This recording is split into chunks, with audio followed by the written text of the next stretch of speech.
En Radio El Sembrador presentamos Opiniones de Actualidad.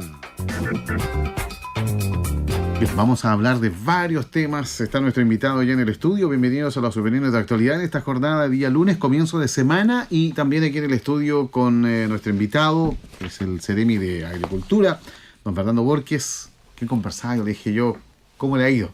Entonces me dice que están todos contentos menos su familia. Claro. ¿Cómo está? Bienvenido, muy buenas bien. tardes. Muchas o gracias. buenos días, porque este espacio se retransmite durante la madrugada. ¿Cómo le va? Mire, aquí estamos bien, trabajando por esta región a la cual tenemos la responsabilidad, a mi juicio, de entregarle todo nuestro sacrificio, nuestro aporte, porque estamos en un momento que es crucial, ¿cierto? El despertar de la región donde la parte agrícola juega un rol fundamental. El presidente lo decía, el presidente Piñera lo decía cuando lanzó el plan Ñuble, que él ve tres ejes fundamentales, que es agricultura, ¿cierto?, turismo y energía. Bueno, la agricultura es una zona agrícola, así que ahí están las bases del desarrollo, digamos, ¿ya? Ojalá hubiéramos tenido minerales o alguna otra cosa, o pesca grande, pero la agricultura es lo que nos mueve. Así es. Bueno, vamos un poco a hablar de temas de agricultura, pero hablemos un poco del dolor de cabeza que usted ha tenido. Me imagino, no sé si es un dolor de cabeza, porque bueno, es un tema recurrente, pero cada gobierno lo tiene que asumir y se han hecho esfuerzos y parece que no hay todavía un convencimiento de que sea lo mejor. Estamos hablando un poco de los viñateros, estamos hablando de los dolores de cabeza, de las manifestaciones, de la reacción de algunas autoridades comunales que también han hecho lo suyo, porque el tema de la vid es un tema real, principalmente en la zona de Litata, y en otros puntos también de nuestra región, aquí mismo en el caso de Ñuble. Claro. ¿Cómo es el panorama que se vive? Mire, en la zona, el Valle Litata es un sector, primero que nada, de mucha pobreza. Una población muy envejecida, con muchas dificultades de comunicación. Hay muchos caminos de tierra y problemas de comunicación, de conexión, ¿ya? Y la verdad de las cosas es que es la parte más negra que tenemos dentro de la región, ¿ya? Y sumémosle el hecho de que es la zona de secano, por lo tanto, sin agua, pucha que es difícil más tener agricultura. Ahora, tiene potenciales importantísimos, como es la calidad de sus viñas, que son viñas ancestrales, que tienen características muy especiales, para nichos también especiales, ¿ya? Bueno, esto por décadas ya tiene precios que son muy cíclicos, ¿ya? Ciclos de altos, bajos, altos, bajos. Pero la mayoría han sido bajos. En la gran mayoría han sido bajos, sí. Es cierto, o sea, lo que se paga por estas variedades es poco, en función a que eran las variedades país, por ejemplo, eran los vinos de segunda calidad, qué sé yo, hasta los últimos años donde estas variedades se les ha encontrado el tremendo potencial que tienen, digamos, ¿ya? Y hoy día existen mercados que apuntan precisamente a estas variedades, ¿ya? De tal manera que, claro, por muchos años fue castigada porque era una variedad muy común y corriente. Pero hoy día, fíjese que nosotros hemos participado con los productores a través de INDAP en varios concursos que se han hecho aquí internamente dentro de la región. Estuvo el concurso Catador, que vinieron varios árbitros extranjeros, ¿ya? Y resulta que habían vinos de todo Chile y habían 3 presentaciones de vino extranjeros. Y resulta que de los 5 mejores premios, 4 cayeron en Ñuble. Está algunas muestras que se mandaron a Francia. Y resulta que una muestra de acá sacó medalla de oro con vinos locales. De tal manera que aquí hay un potencial tremendo. Lo que me indicaban varios de los jueces, algunos enólogos, que esta zona, mira, el cambio climático tiene lados buenos y lados malos, y uno de los lados buenos es que nos ha afectado a otras zonas y a nosotros no. Y nos está abriendo puertas. O sea, yo creo que el cambio climático ha afectado a todos, pero Claro. ha traído también oportunidades, porque en algunos casos es terrible, ¿no? Exactamente. O sea, aquí hay un problema de déficit hídrico, ¿ya? Que es gravísimo. Algunas personas lo han tratado de achacarle todos estos males a las forestales, lo cual no es tan cierto. Hay algunas plantas forestales, precisamente el eucalipto, por ejemplo, que utilizan mucha agua, pero es de gran eficiencia en el uso del agua. ¿Ya? Por ejemplo, es más eficiente que el arándano. ¿Ya? O sea, el arándano es más destructivo. No. Ocupa más agua por producir Ya. un kilo de producto, claro. producto, ¿ya? Pero también se pierde un poco la razón en los discursos, porque, dígame usted, ¿cómo un árbol va a sacar agua más allá de las raíces? No puede. ¿Y cuánta profundidad tienen las raíces? 3 metros. Póngale 5 metros. Entonces, ciertamente que ha influido, pero no. El mayor problema radica en que tenemos una pluviometría mucho menor. Yo me acuerdo que algunos años atrás, para ver cómo venía el año, se medía las reservas de nieve. Claro. Y hoy día ni las miden. Exacto. Yo entiendo, porque la cantidad de nieve que cae es poca y desaparece.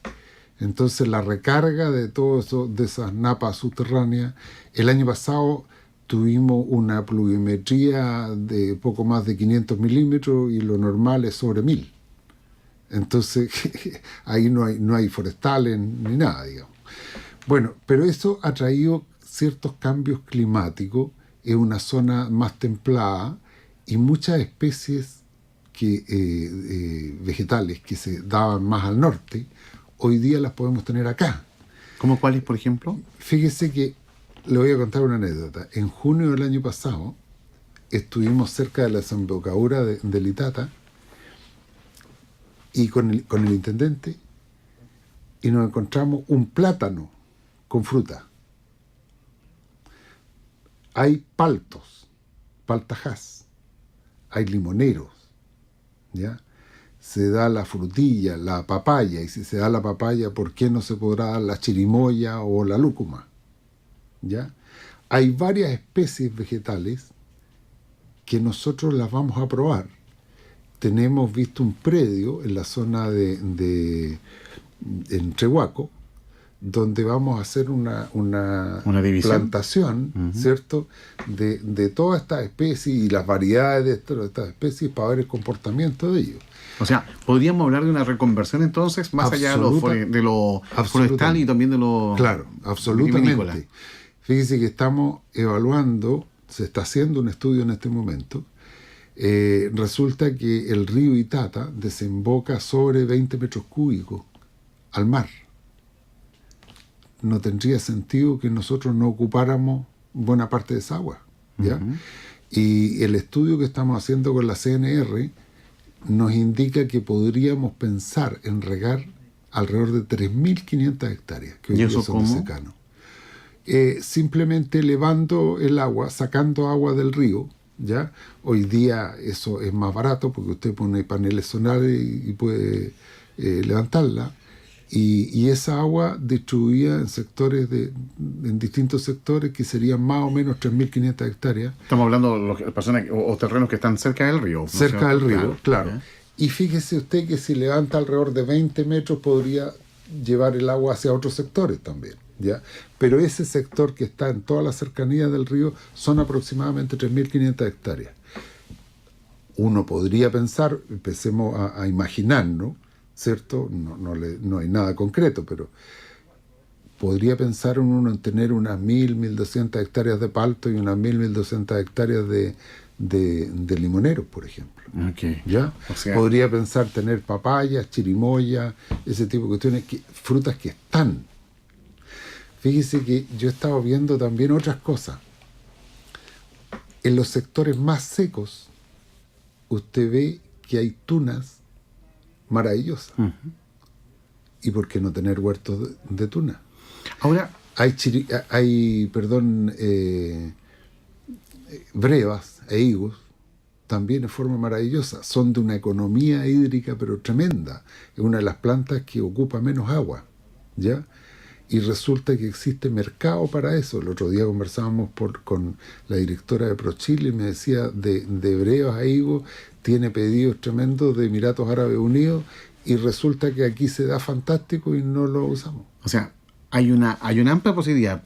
Yo lo escucho hablar, don Fernando, y uno se da cuenta, claro, hablamos no de la vuelta a la esquina, a lo mejor es mucho más cerca, pero hay un inmediato, hay un día a día, que es el tema de hoy. El problema de los billeteros hoy. Mire, habíamos empezado por eso y nos fuimos desviando. Yo creo que también es para poner en su justa realidad también, para donde entiendo claro, entonces que aquí claro, tenemos que hablar de la reconversión, que si la persona se va a quedar con las vides, claro, tiene que afrontar los temas nomás, porque hay temas, me imagino, que no se van a solucionar.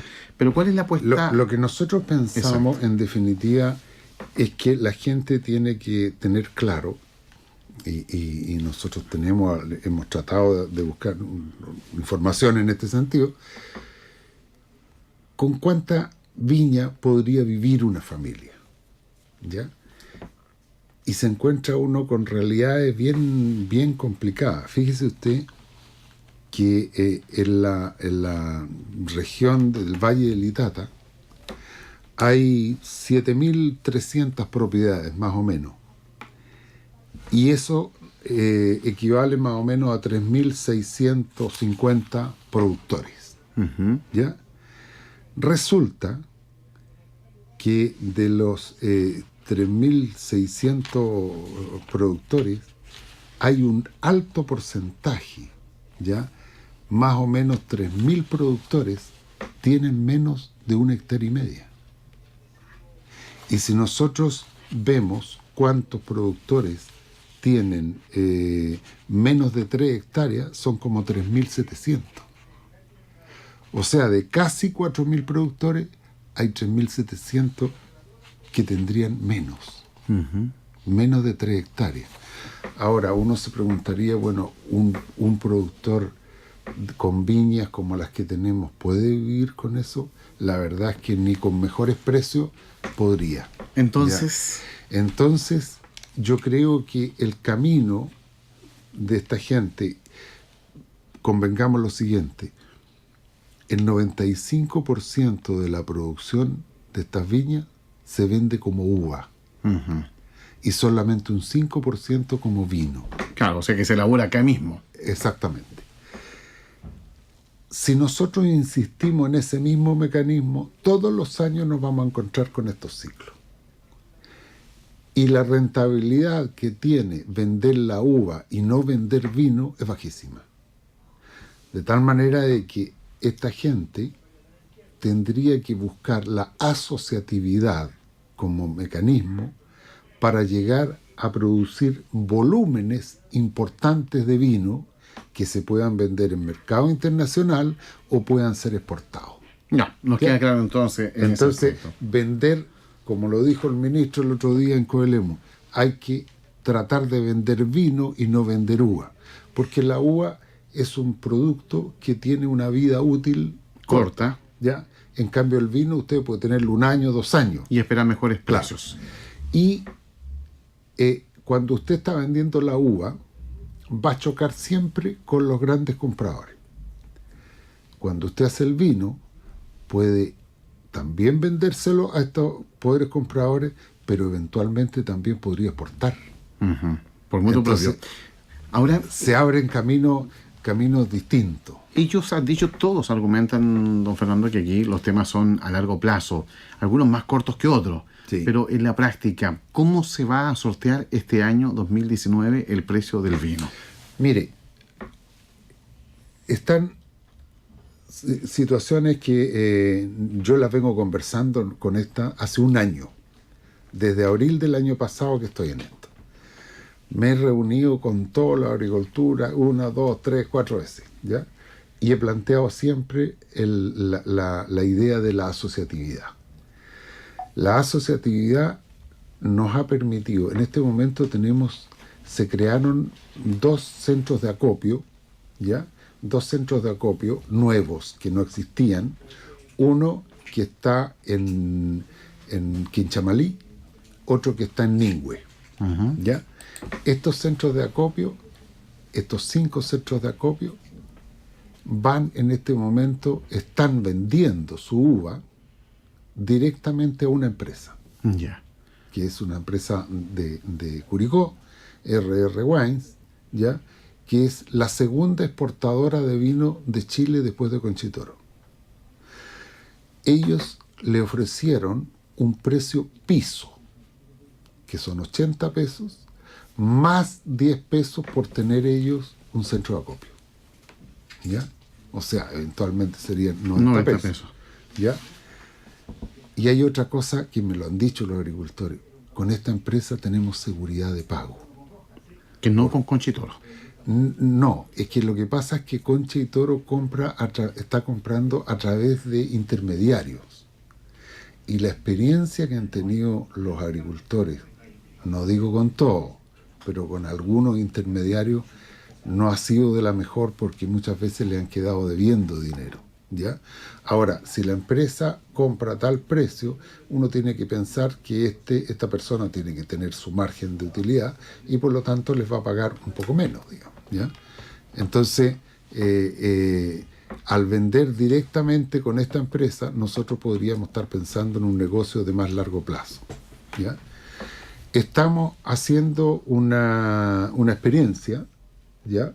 Con la viña Miguel Torres. Miguel Torres va a recibir una cantidad no tan grande, digamos, una experiencia para ver cómo funcionamos, donde hay agricultores que le van a entregar uva, que ellos van a ver las características que debiera tener esta uva, ¿ya? Y esa uva la van a vinificar en Miguel Torres, en sus instalaciones, con sus técnicos, se las van a embotellar con etiqueta de acá y se la van a comercializar. O sea, entregan un producto terminado. Terminado. Ahora, don Fernando, en esto, ¿qué tiene que hacer el pequeño agricultor que todavía dice, ¿cómo lo hago? ¿Es buscar asociatividad? ¿Cómo se hace? Porque ese es quizás el gran dolor de cabeza que tienen algunos. Mire, nosotros hemos promovido desde hace un año yo vengo hablando del cooperativismo, de la asociatividad. 5 grupos hoy día están trabajando con nosotros. INDAP les puso una persona que les coordina la parte de comercialización. Y estos 5 grupos están vendiendo en conjunto. ¿Ya? Perfecto. Yo creo que la gente tiene un temor a la asociatividad porque, claro, muchas veces se lo han hecho tan tonto, las cooperativas no gozan de un gran prestigio, ¿no es cierto? Pero lo que ha planteado el ministro es la cooperativa moderna. ¿En qué consiste la cooperativa moderna? Es una asociatividad donde todos tienen iguales derechos, en fin, pero se produce una diferenciación. Pastelero a tus pasteles. El productor produce y la parte gerencial, la parte de manejo económico, financiero, ¿cierto?, lo hace una persona especializada. Muchas veces, ¿qué es lo que tenían? Que alguno de los productores pasaba a ser gerente. Ahí es malo. Pero no tenía los conocimientos, la experiencia. O sea, tiene que ser un gerente que diga, yo voy a llamar por teléfono a China, ¿no es cierto? Voy a hacer un negocio. Tiene que ser con capacidad de gestión. Con capacidad de gestión. Ahora, don Fernando, para que nos quede claro, porque nos alcanzó el tiempo, las personas que están en este momento con esos problemas hay que buscar la asociatividad. Es la única forma, si no tienen que aguantar el precio. Bueno, ¿no? nosotros tenemos proyectos presentados al FNR ¿Ya? y yo se los dije en la mesa del vino. Claramente nosotros no vamos a tener recursos para ayudarlos a la cosecha de este año. Lo único que les podemos hacer es centros de acopio. Perfecto. Se hicieron los centros de acopio, el que creyó en esto se metió y el que no va a tener que lamentablemente sufrir. Claro. Bien, nos alcanzó el tiempo, don Fernando. Le quiero agradecer porque es un tema, yo sé que viene un planitata, pero lo vamos a conversar seguramente el mismo día que esto es esta semana, ¿no? Esta semana, claro. Ya, va a haber novedades. Así entonces. que encantado de poder darle a conocer esto y cuando usted lo requiera estamos dispuestos a venir aquí y seguir conversando. El tiempo nos hace No se va a la hacer. idea es mucha. Exacto. ¿cierto? Muy bien, don Fernando, Así que, muchísimas gracias. Muy amable. Muy bien, Que ahí esté muy está bien. la problemática y las soluciones que se ven ahí a la vuelta de la esquina. A lo mejor no tan inmediatas como algunos piensan, pero ya palabras clave: asociatividad y también ya esta idea de poder entonces hacer el cooperativismo de una manera más completa. No tan solo Completa, vender uva, profesional. sino vender vino, que eso cambia el tema. Exactamente. Muy Y bien. tenemos vino Y de lo buenísimo. bueno. Muy bien, muchas gracias. Nos reencontramos en una nueva edición. En Radio El Sembrador hemos presentado Opiniones de Actualidad. Las opiniones vertidas en este espacio son de exclusiva responsabilidad de quien las emite y no representan necesariamente el pensamiento de Radio El Sembrador de Chillán.